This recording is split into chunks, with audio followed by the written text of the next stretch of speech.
Dans un petit village du Bénin, non loin de la route qui mène à Cotonou, vivait un homme du nom de Yao. Yao était commerçant. Ses camions roulaient jour et nuit, chargés de maïs et de coton.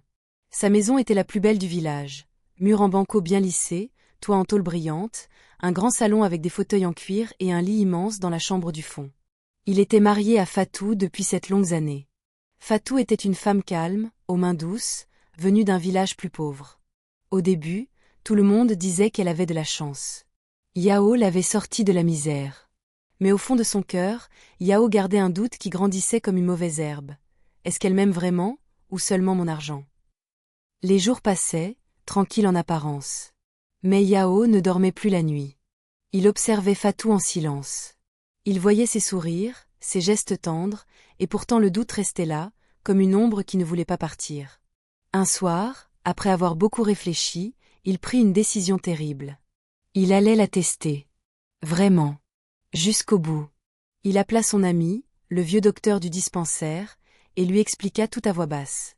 Le docteur hésita, puis accepta. Le lendemain matin, Yao fit semblant d'avoir un accident de moto sur la piste rouge. Des villageois le ramenèrent allongé sur une natte, les jambes inertes. Le docteur arriva, l'examina longuement devant tout le monde et déclara d'une voix grave. Yao est paralysé des 2 jambes. Il ne marchera plus. C'est peut-être définitif. La nouvelle tomba sur le village comme la foudre. Les femmes pleuraient, les hommes secouaient la tête. Fatou s'effondra à genoux près du lit. Elle ne cria pas. Elle ne parla presque pas. Elle se releva simplement et commença à s'occuper de son mari comme si sa vie en dépendait. Les semaines qui suivirent furent longues et silencieuses. Chaque matin, avant même que le coq chante, Fatou se levait. Elle faisait chauffer l'eau, préparait la bouillie de maïs exactement comme Yao l'aimait, la portait à la chambre sur un plateau. Elle lavait son corps avec un linge doux, changeait les draps, massait ses jambes inertes pendant de longues minutes. Elle refusait de laisser quiconque l'aider. Quand les amis venaient rendre visite, elle restait debout à côté du lit, les yeux baissés, répondant poliment. Le soir, elle s'asseyait sur le petit tabouret à côté de lui et priait à voix basse jusqu'à ce qu'il fasse semblant de dormir. Yao, allongé là, immobile, voyait tout. Il sentait les mains de Fatou trembler parfois de fatigue, il entendait ses soupirs étouffés quand elle croyait qu'il dormait. Et pourtant il ne bougeait pas. Le test continuait. Aminata, la jeune sœur de Fatou, vivait avec eux depuis la mort de leurs parents. Elle avait 22 ans, belle, vive, toujours bien habillée. Au début, elle aidait un peu. Elle apportait de l'eau, balayait la cour. Mais très vite, quelque chose changea dans son regard. Quand Fatou partait au marché ou à la rivière, Aminata entrait dans la chambre de Yao. Elle s'asseyait tout près du lit. Elle lui parlait doucement, trop doucement.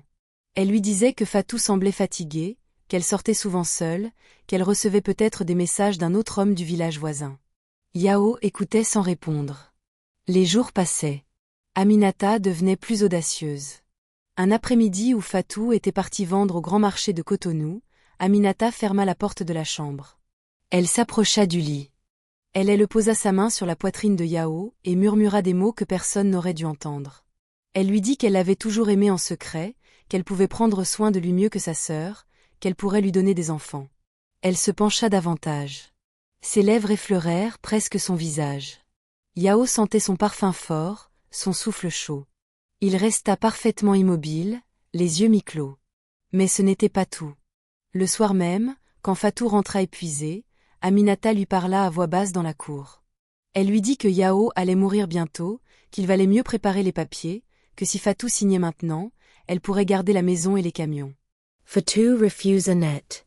Elle répondit simplement, « Tant que mon mari respire, je reste à ses côtés. » Les semaines devinrent des mois. Le village commençait à murmurer. Certains disaient que Fatou était une sainte. D'autres que Yao avait de la chance. Aminata, elle, perdait patience. Un soir de pleine lune, alors que Fatou était allée prier à l'église du village pour demander la guérison de son mari, Aminata entra dans la chambre. La pièce était éclairée seulement par une petite lampe à pétrole. Elle s'approcha du lit. Elle tenait dans sa main un petit flacon qu'elle avait acheté en cachette au marché des sorciers. Elle versa quelques gouttes dans le verre d'eau de Yao. Puis elle s'assit sur le bord du lit et attendit. C'est à ce moment précis que tout bascula. Yao ouvrit les yeux. Il bougea lentement les jambes. Il s'assit sur le lit. Aminata recula, les yeux grands ouverts, la bouche tremblante. Yao prit le verre, le renversa par terre et dit d'une voix calme mais ferme, « J'ai tout vu. J'ai tout entendu. Depuis le premier jour. » Mais Yao se leva complètement. Il marcha jusqu'à la porte, la ferma à clé et appela Fatou qui revenait juste de l'église. Tout le village fut réveillé cette nuit-là. Les lampes s'allumèrent les unes après les autres. Les gens se rassemblèrent devant la grande maison. Devant tout le monde, Yao raconta la vérité. Le test. La fidélité incroyable de Fatou. Les mensonges d'Aminata. Les tentatives de séduction. Le poison dans le verre. Aminata tomba à genoux, pleurant, suppliant. Personne ne la regarda avec pitié. Le village entier était choqué.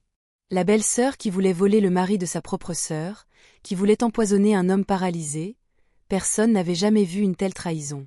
Les jours qui suivirent furent différents. Aminata fut renvoyée du village.